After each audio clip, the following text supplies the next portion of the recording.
Vă salut pe toți! Astăzi am niște noutăți din gama Carp Expert și anume am noua lansetă de barcă Duna Boat, da? Este în 3 dimensiuni și astăzi o să vă prezint ca să vă faceți o idee cum arată această lansetă pentru barcă și nu numai. Avem aici un vârf plin, da? 2 bucăți, da?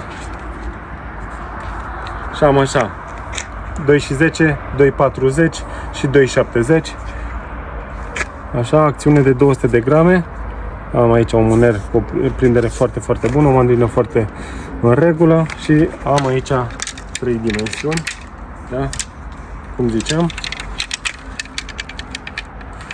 Așa, și o să vă vorbesc puțin despre ea, să vă zic așa pentru ce o recomand. Cum ziceam, 2 bucăți, acțiune de 200 de grame, un IM10, IM8, scuze, dedicată pentru pescuitul din barcă, cât și de pe mal, pentru pești de talie mare, un vârf colorat, semnalizator, da? Acțiunea absolut incredibilă pentru pescuitul pe fluvii mari, cum ar fi Olt, Mureș sau Dunăre, atât din barcă, cât și de pe mal.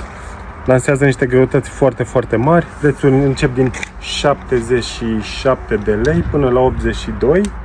Așa că pentru orice detaliu mă puteți contacta în privat. V-am făcut acest clip să vă arăt despre ce este vorba, despre lanseta aceasta, care o să fie un real succes.